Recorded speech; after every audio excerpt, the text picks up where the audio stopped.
gonna say, I would choose a Destiny. We'll call the City Council regular meeting to order for Monday, March 18th, 2024. Would everyone please stand for the Pledge of Allegiance?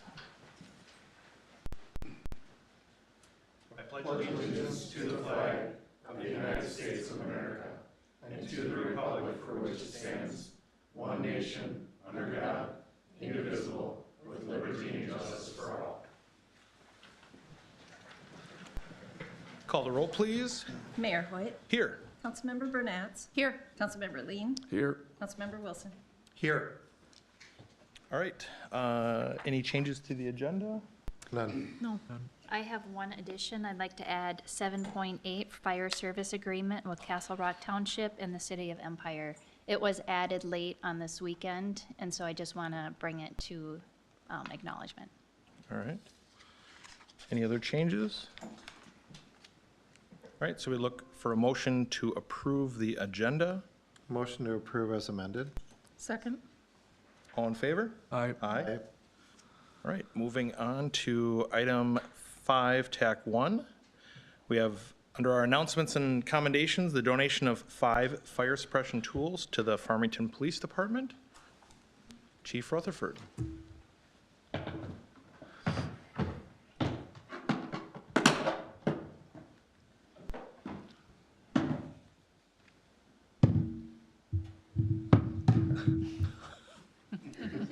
I don't know what'll happen if it goes off.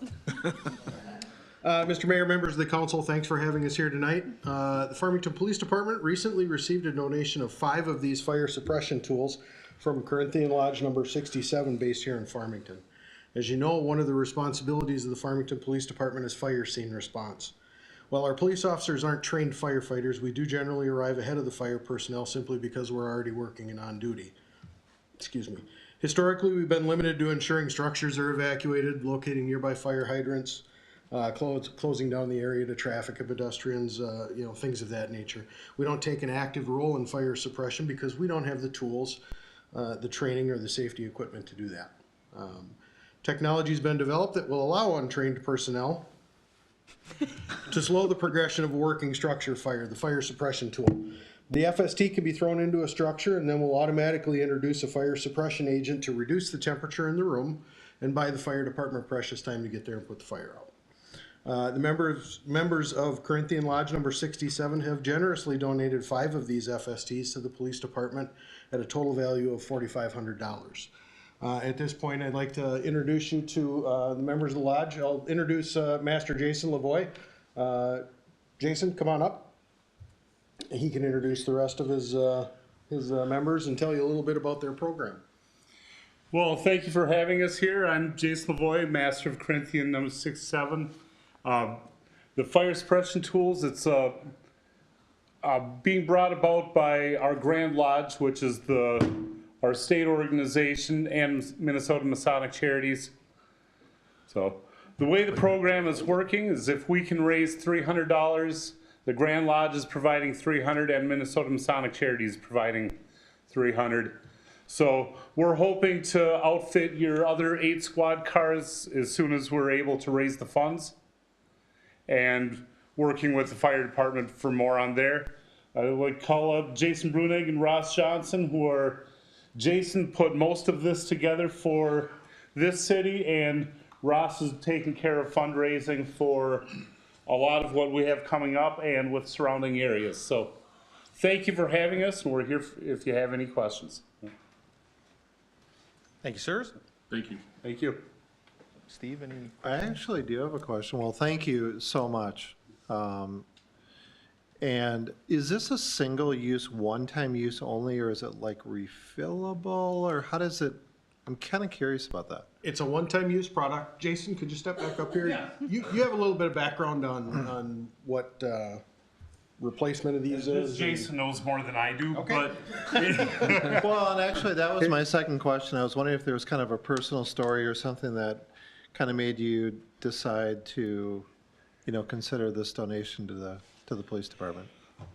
a few of our members are police officers in other communities, and it is a single use. It's basically a fire extinguisher hand grenade where you pull the pin and you throw it into throw it into the building, and it lowers the temperature safely.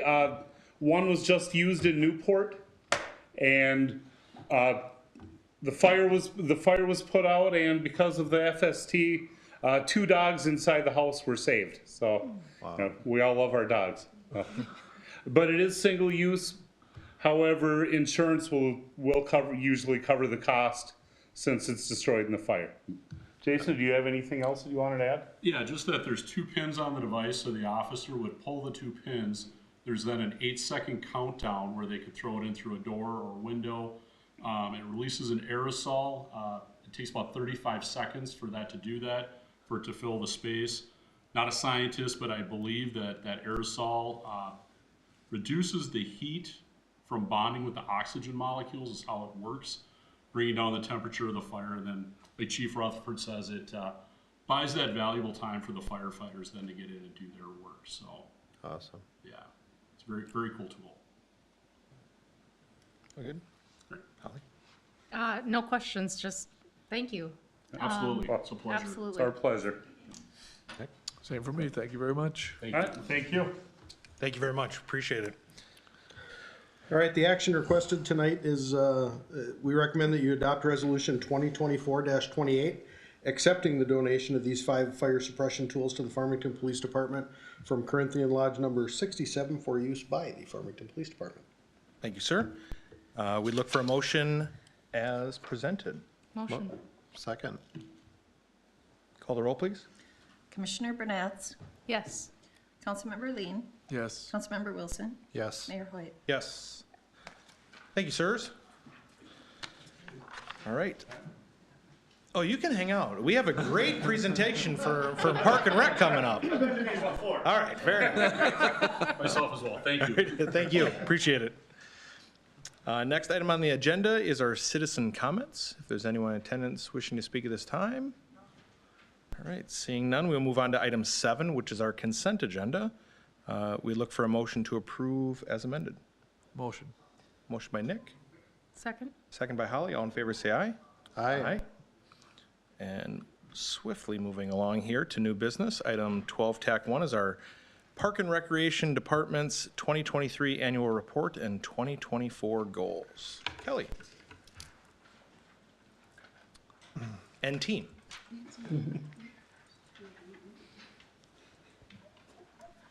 Good evening, Mayor and Council. We're excited to be here tonight to present our 2023 annual report and our 2024 goals.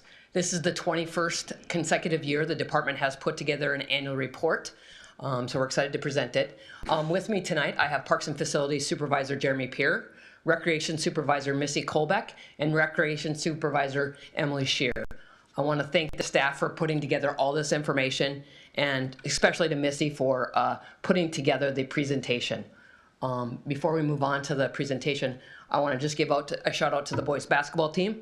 They have adopted Hildy Park. This is them cleaning it, I believe, in the fall. I know they just made it to the state tournament, and I think it's the first time since 1937. So good luck to the Tigers, and thanks for adopting Hildy Park. They just happened to be the cover. That wasn't intentional. Yeah, that was not intentional. Here we've got a picture of the ice arena out front. New sign was installed along with the flagpole. You can see the sidewalks that were redone last summer. They finished off the parking lots, added the drop-off lane in. We had a new furnace also that supplies the lobby, the arena office, the bathrooms, and locker rooms 1 for 4, replaced last summer. Oh, okay.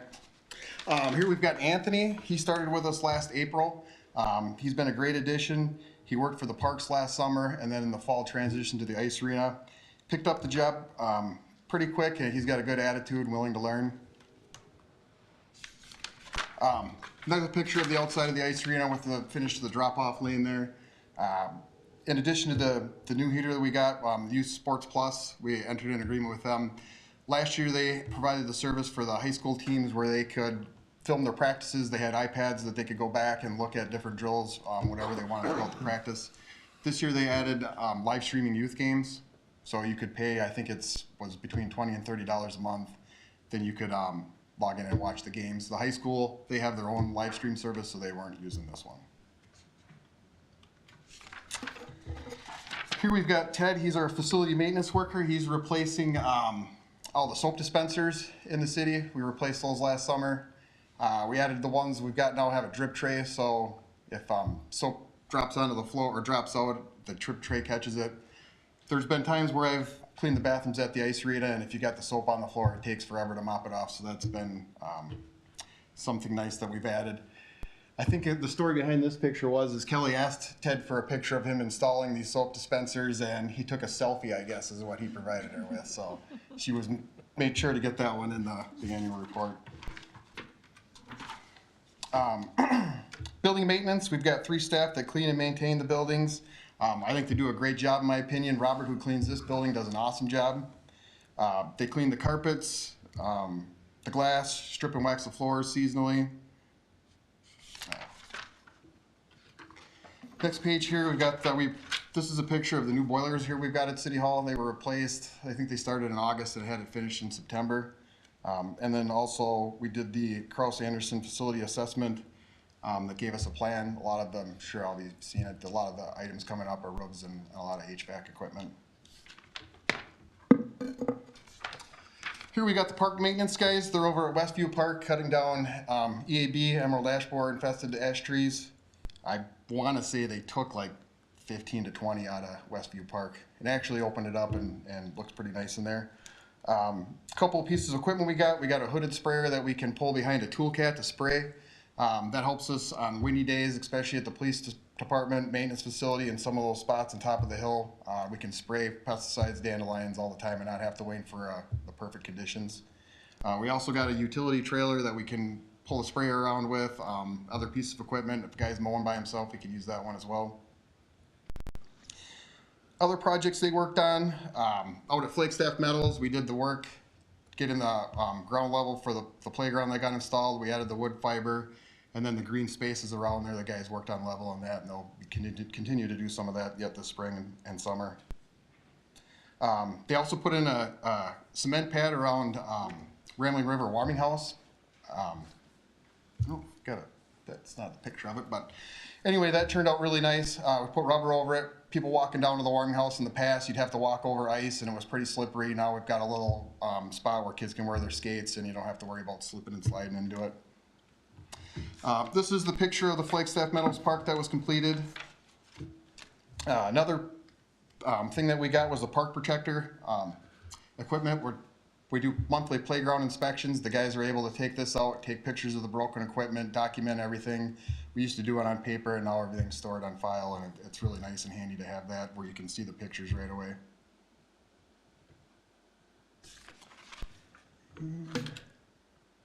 Here we've got Austin. He started with us 2 summers ago. He's got a great attitude, which you can see. Always smiling, ready to go to work. Approximately 85 stumps they ground out of the park system. They ground stumps last year. They cut down the emerald ash borer trees and worked on the Flagstaff Metals with our main projects. Here we're in a resident's backyard. He's got a bunch of brush that was from the parkland grown into his yard, and they were just out there trimming it up.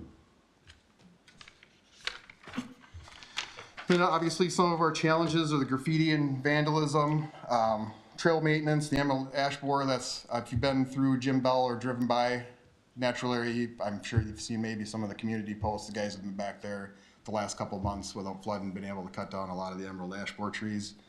And then also at the Mystic Meadows, where they came back and had that root barrier placed next to the trail, and it was put in correctly this summer, and they've got a couple inches popped up, whereas before when it was initially installed, it was too far away from the trail and it was too far down where the roots were getting up over it and puncturing the new trail.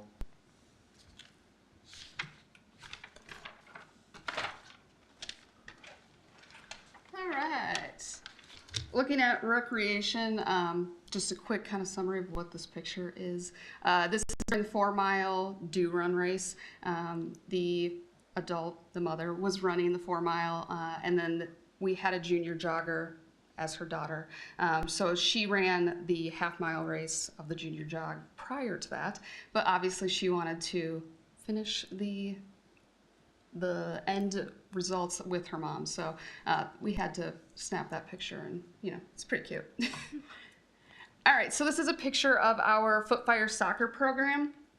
We utilize both parent volunteer coaches as well as we do send a few staff members out, our seasonal staff members, just so that they can help both run the program and then also assist with any teams that maybe coaches are missing, or in the event that there's a team that's maybe having a little bit more of a meltdown than other teams, we can step in and help them out. But we were emailed this message from one of the parents about midway through the summer. I'll just read it here. It says, "A huge kudos to the staff member who coaches my son's soccer team. They do an amazing job, and my son truly loves soccer because of their coaching. I can't praise them enough for the energy and the drive that they bring each week. What a wonderful role model for our youth. Simply wanted to give credit where due. Thank you." And so while we obviously like to receive critiques and improve our programs, it's also really nice to receive the praise and to know that our staff are doing well, even when we can't get out there, because if we have other programs or things going on, then it's nice to know that they're doing their job. We also run our T-ball program the same way. And so Corinne, who communications specialist for the city. She had a kid in the T-ball program, and she was a parent volunteer coach for the T-ball program. She mentioned how nice it is to be able to just get the activities, the lesson plans, and then just show up to the practice and implement what the activity is for the day. And so she has always praised the fact that it's organized, prepared for her, and she can just show up and do what she does best, which is coach. All right, so this is a picture of our Halloween Havoc tour, specifically John Brimacombe, or Mr. Halloween's house. We had 16 houses participate in the Halloween Havoc tour this particular year, or this past year, I should say, in 2023. So John Brimacombe, or Mr. Halloween, has raised food for the food shelf for the past 20 years.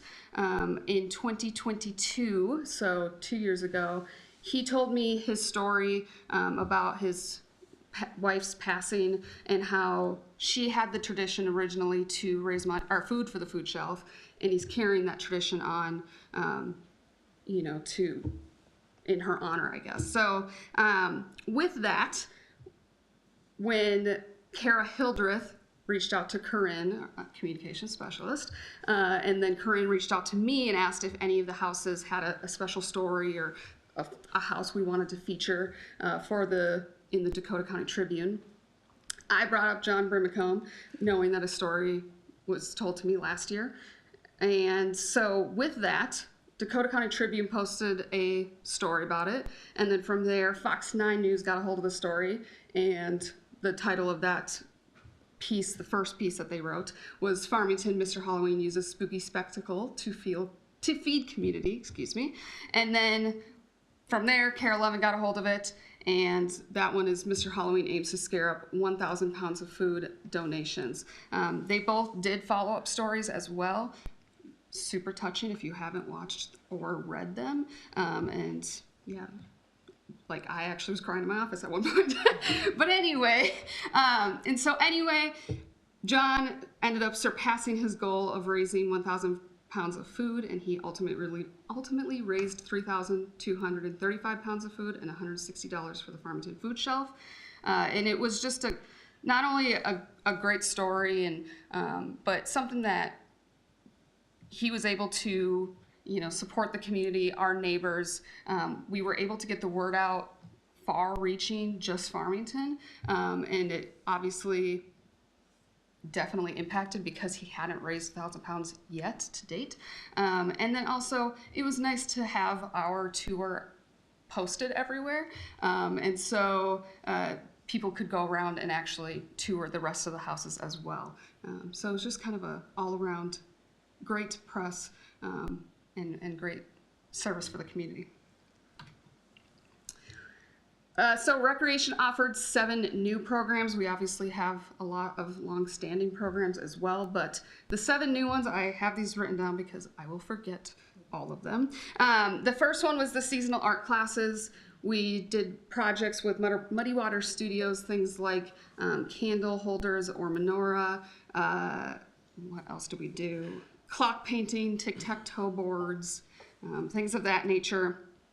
We also had the adult-child clay classes where they did ceramic projects on like autumn wind chimes, snowman cookie plates, ghost trinket dish, just things that are kind of still seasonal, but that program lets the adult and a child sign up together.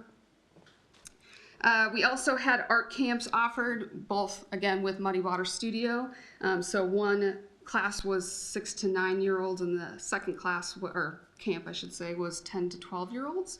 And they spent Monday through Thursday doing various art projects, so drawing, ceramics, painting, chalk even.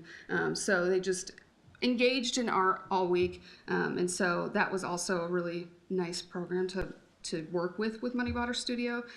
In general, Muddy Water Studios, we're really thankful for partnering with them because one, they provide the space where kids can get a little bit more dirty, where maybe like somewhere City Hall we can't do that there. And then two, the parents really appreciate the programs. They always have good feedback, and usually we see a lot of repeat parents signing up, which is good to know that if they signed up for one and they like to keep coming back, that's good news. We also had water park camp, and this camp parents were super excited about. They went to 4 different water parks, so like Cascade Bay, Red Wing Water Park. What are the other 2 that I'm missing? Apple Valley and Great Wolf Lodge, yes, thank you. That was Missy's program, and during that program, we actually, or before we had that program, the recreation program coordinator for the city of Lakeville reached out, and she was praising the fact that we're offering this program because her kids are signed up for it, and the fact that they changed their Facebook Messenger kids chat group, whatever you want to call it, to specifically water park camp group, because they were that excited for water park camp. We also offered Sprouting Sports Sampler program, which that is a program that offers just kind of a brief snippet of different sports that kids can play. So we offered t-ball, foot fire soccer, tennis, and flag football during those 4 weeks. And then Hyperspace Starcade video game truck, that's what this picture is right here. And so this is a mobile video game truck that comes into town. Kids can play both inside, which this is the interior, and then also outside. They have 2 TVs outside, I believe 8 TVs in here. They also have a VR headset and a bunch of cool things that kids want to sign up for. And then the last 2 programs are 2 new little camp themes, which were Little Einstein camps and Superheroes camp. So in total, these 7 new programs resulted in 213 registrations. But like I said, we obviously have a lot of long-standing programs as well. With RecTrack and WebTrack, we went live in December 2023, so this is a new registration system for us. Obviously, we're still learning and working out some kinks, but this is the first time ever a credit card or debit card could be used for Rambling River Center programs and memberships.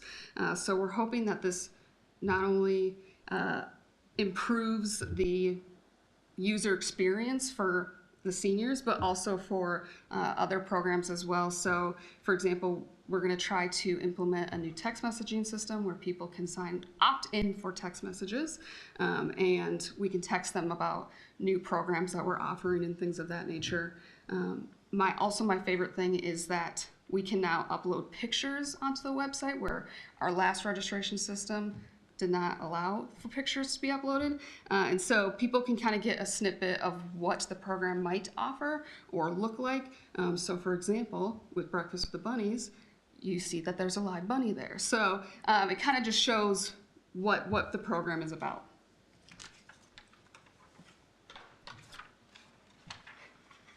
And I'll just say generous. Farmington is so generous. We have so many community partners. Again, here tonight, you know, the police got a nice, huge donation. Again, Farmington is so generous. We have 124 partners. These are businesses, government agencies, civic organizations, and families that sponsor our programs, advertise, and clean our parks. It's overwhelming. They're just so good to us. The sponsorships and advertising are the movies and music in the park, the ad page in the river, the Dasher ads, and the Do Run. Those all had sponsors. Program partners are just so many. Like I said, 124. And this picture is of Open Door. They're one of our newest program partners. They started last June. They had a little over 70 families the very first time. They're 9 months in, and they're over 200 families now. So they're there at the Rambling River Center the third Tuesday of the month. They have fresh fruits and vegetables and healthy foods for anybody that wants it, needs it. They do ask just how many people live in your household and what your ages are. That's it. Wonderful. Come check them out. We also partner a lot with Due Days. Our staff helped put out signs and hang banners. They meet in our building. We ordered the portable toilets. We go to meetings. We provided the puppet wagon, some children's music, and held a bike auction and Kiss the Pig with them. And our theme last year for Kiss the Pig was Love After Lockup. And Chief Rutherford locked them all up. And only one person got the right key to get unlocked, and then they got to be in love with the pig. Here, again, another partnership. It's fabulous. This is Finch and Daisy putting on Bingo with Santa. So all those people came to play bingo for free, and Finch and Daisy provided door prizes for all of them. Gift cards to Cub and Byerly's and Lunds, where? Hy-Vee? The bakery. The bakery. Yeah, all over. So they just came and played and had a good time, and again, wonderful partnerships. And this is a big deal. Woo, this is the big deal, at least for me. We were awarded $750,000 in a community project, through a community project funding grant, and Angie Craig and Tina Smith came down and talked to the seniors about it and toured our building. It was really fun. This is most of the city council, if not all of you, and then our advisory board, along with staff. Really fun day. And I'm really excited about the project. The passenger van, that was donations and fundraising, it came in last fall. It was wonderful. We continue to fundraise. Our newest fundraiser, again, is a partnership. It's with Farmington Rotary. Last year, we raised almost $50,000 in fundraising and donations. This was fabulous. So community development is being bold. And we got to hop on their bold theme here. And we had wine, whiskey, and whatnot bingo. And we had a huge crowd for it. It was really fun. Kelly called bingo until Ben Lieber came, and then he called a little bit of bingo. Everybody wanted the little shooters of whiskey. We actually ran out. I had to run to the liquor store and buy some more because people were dying. Really fun to be in the news, really fun to see Farmington featured. Again, wonderful partnerships.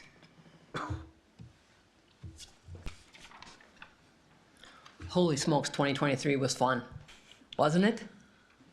Yeah, it was a lot of fun. But we're looking forward to 2024 and how much fun we can have.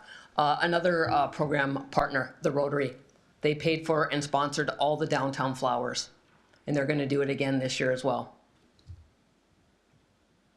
Goals. Our goals are based on council's goals as well. So I know the council has seen the goals. Our two priorities for this year, the two things we want to accomplish, are the Rambling River Park and the Rambling River Center. Those are our two big items that we want to make happen in 2024. Obviously, we want to complete the improvements at Flagstaff Meadows Park. Staff has a few more improvements to make out there, and then we're going to celebrate it. Hold the ribbon cutting, invite the neighbors, the public, council, Park and Rec Commission, and then continue to deliver, diversify, and add excellent recreational programs and events that build a sense of community. Infrastructure support goals. Continue to remove trees infested with emerald ash borer and hazardous trees in parks. Implement the facility condition assessment plan. If you remember, we pushed it out to 2025 start, so looking at implementing that in 2025. Utilize the PCI ratings to determine maintenance strategies and help prioritize the trail improvement projects. And utilize GIS technology to make Parks and Recreation services more interactive. Obviously, we know Danny is very talented, and this came from Park and Rec Commission, and how can we make our services more interactive with GIS technology? So we've already had an initial conversation on that. Employee engagement, culture, and wellness. I don't think Dan was happy about me taking his picture that day. He probably is not going to be happy when he sees it in the presentation. But continue to hold staff meetings, all department staff meetings and regular meetings with staff. And ensure funding is provided so all staff members are given opportunities to attend state conferences, workshops, and trainings. We have a lot of newer, younger staff that have a number of trainings to go to. I think Anthony has about 4 in the spring here to go to. So making sure they're well trained and know how to operate the equipment and know what's expected of them. Board and commission. We could not do anything we do without our board and commission. This is the fall food truck event hosted with the Empire Parks and Recreation Commission. This was the 2023 event. Thank you to these 5 of the Parks and Recreation Commission. Kate, Katie, Ashley, Megan, David, and Cody. Cody joined us in August when Ashley moved out of the city limits of Farmington. They worked on a number of things in 2023. They worked on the Rambling River Park Master Plan. They recommended equipment to be purchased, as well as holding meetings with City Council, the Planning Commission, and Empire Parks and Recreation Commission. Thank you to these 6 individuals. And the Advisory Board Commission. They worked hard on the master plan for the Rambling River Center. They partnered with staff and JLG. They hosted several successful fundraisers and created a trifold brochure to try and engage new members into the community, into the Rambling River Center. Thank you to Marge, Mary, Rachel, Penny, Pat, Judy, and Blanche. We're very fortunate to have the 7 of them. And City Council, thank you to you. We couldn't do what we do without your support. We greatly appreciate your support, your time. Steve helped us with Secret Holiday Shop, coming to the Senior Center and visiting with the seniors every Friday. I can't imagine any other community that happens in besides here. So thank you for everything you do for us. It doesn't go unnoticed. So thank you too. We'd be happy to answer any questions you have. Thank you, ma'am. Nick? Can we fast forward this? Just leave that up there. Hey, better that one in the sweater than Nick in his elf suit at Toys for Town. Oh, that would derailed me. Buddy. I guess the thing that this is all great, but the thing I was kind of gonna say about this is I've also appreciated that you guys took advantage of kind of the warmer than usual winter, and it seemed like you stayed busy, and that goes for John's group too. Is most of the time you guys know your winter routine and what to expect, and when it gets cold, it shuts down. I mean, you guys were out behind my house in that whole park for a month, and all the places that you went, and like I said, just stayed busy, and I really appreciate how you guys pivoted and adjusted to that. But great work all around. Holly? Yeah, I mean, the amount of work that is needed to keep up all of the different areas that you guys touch and to stay in touch with all of the different demographics that you cater to, right? From our most senior residents to our littlest human beings. There isn't an age or demographic really that isn't touched by your efforts. And, I've had the great privilege to serve alongside you for the last couple of years with due dates, and you guys are incredibly dedicated and hardworking and giving just in that little snippet. And I know that that pours over into everything else that you do. So, yeah, kudos. Thank you. Steve? Yeah, I'd like to thank all of you. And not to single out Emily, but I think the programming side of it is, I'm thinking it kind of presents unique challenges. What's working, what's not working, what do we introduce? So the fact that, there's a lot of effort that goes into that part of it. The arena, we get comments, the arena's old, bring us a new one. But you know what? I would challenge any community to find an arena that's so well maintained, so clean. Really appreciate the boards and commissions. And if I can get my screen back here, you know what? I thought about this as you were talking, and I literally just pulled this up right now, but rarely do we refer to Farmington as a city. And I don't know if we actually think about that. It's a community. And there's a really big difference. And I noticed that at the basketball game on Friday. We as a community rally together to support each other in good times and maybe not the best times. But I just want to read the definition of community because it just so describes who we are. A feeling of fellowship with others as a result of sharing common attitudes, interests, and goals. And I think that perfectly embodies what you do. I think that embodies staff, council, and really all 24,000 people that call this place home. And it's just, really all of your work embodies who we are as Farmington, so thank you. Well, I kind of took all the good stuff. That's what you get for going Right? Just to add to it, I mean, almost 30 parks, over 50 miles of trails. Park and Rec is one of those things that sometimes the community doesn't realize the depth and the range of the program because it covers so much. They see community festivals, we got the parks, we got the trails, but they don't see all of the stuff that happens. And when from the residents' perspective, when you start to look into what programs are offered, not just, for our littles, but even adolescents, adapting and pivoting into things like the game truck, right? You constantly find ways to get into different age groups, different demographics, different cultural backgrounds, right? Like we're working to get to everything. And I think we do a phenomenal, I know we do a phenomenal job. So just absolute commendation. I mean, the team is phenomenal. Our residents love it. All the surveys, all the input we get, they appreciate the amenities, the offerings, and you guys just keep increasing the standard and can't say thank you enough. Thank you. You're good. You can hang out for roundtable if you want. All right. Leah, you get to start. Excellent. Kelly already kind of took mine, but I wanted to congratulate the boys on their entry into the state tournament, and best of luck. Thank you. Nick? Thank you to the mayor for continuing Minnesota's long tradition of elected officials with a wrestling career.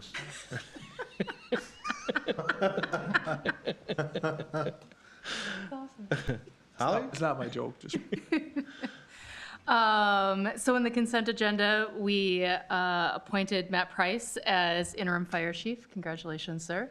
Thank you very much. Also, there was an opening for fire marshal position.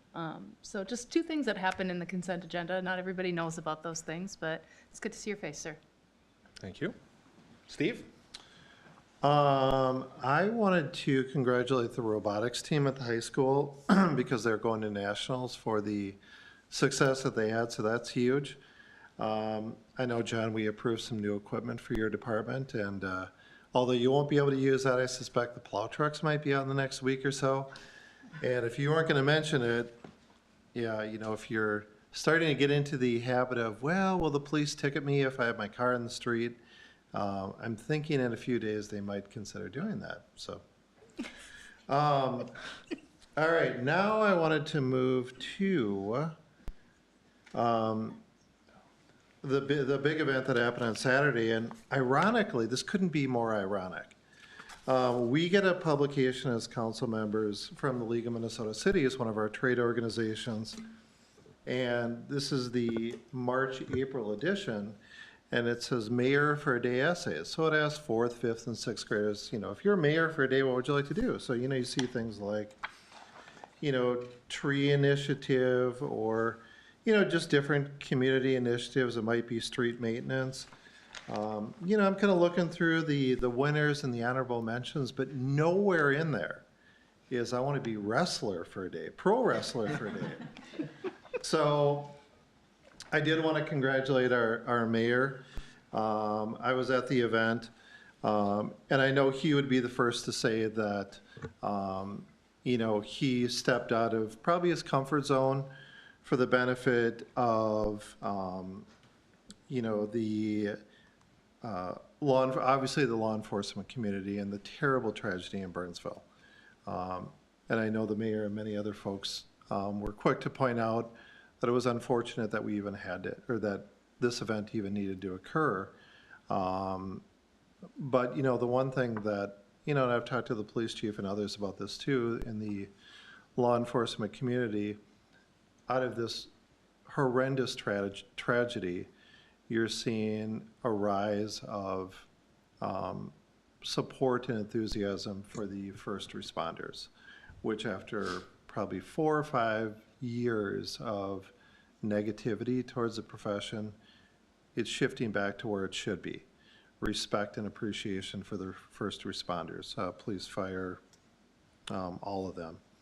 So, I know Sarah, with her initiative, and I know the mayor's going to speak more about this, but it was really a neat event to be at. I did tell Josh I was legitimately terrified because when he got taken down, I'm like, oh my gosh, is the mayor permanently injured? So I was a little bit worried about that part of it, but, and then obviously I'm wearing this t-shirt here. I'm not predicting the outcome because that would be a little bit superstitious, although, I think we probably have a stronger basketball team than Creighton-Durham Hall, so I'll just say that. And I'm not going to give you permission to get out of work earlier, skip the day out of work, but, if you just happen to take a sick day around 12 o'clock on Wednesday, and I'm not speaking to our staff because that's up to Len, I'm talking to the community now, that we do play Wednesday at Target Center, so good luck to our Tigers, and it's going to be great. Thank you. Lynn? Well, I'm really excited to announce within a couple weeks, you're going to see more activity at City Hall with increased employees from the USDA, where we spent lease some space out. So that's been long in the works on the project, and within a couple weeks, they'll be done and moved in, and we're excited to complete that, so. Thank you. Shirley? Just a big shout out to our election judges as well as staff for all their help making the March 5th election such a success. Also, of our 6 polling sites, 3 are city-owned facilities, 3 are our community churches. So a special thanks to Bible Baptist Church, the Church of St. Michael, and Farmington Lutheran Church for hosting us. Our election judges are the face of Farmington on election day, and I couldn't be more impressed with the judges we have. So I thank them for working. Also, just a little bit of stat, the countywide, there were 16.1% voters. Farmington had 11.2%. So, thank you, ma'am. Julie? Holly took my first 2, so I will just add one more. On the consent agenda, we appointed Melissa Geis as our new building permit technician. Really excited about that because Melissa was serving in a temporary role. And she is our 3rd full-time employee who served with us either temporary or as a consultant who decided to stay with us full-time. So we're really excited about that. Thank you. Deanna? Tonight we had our EDA meeting and there was quite a few items on the agenda. So thank you for working with staff on that. And I did just want to point out one of the action items was to approve our joint powers agreement with Dakota County CDA to continue to offer the open to business small business, one-on-one counseling services to all of the businesses here in town. So if anybody would like more information, please reach out to our staff and we will be happy to connect. Thank you. John? Thank you, Mayor and City Council members. Two items I'd like to mention. One, the Dakota County is currently working on a scope. They plan to issue a request for proposals to do a corridor study along Denmark Avenue from County Road 50 down to 220th.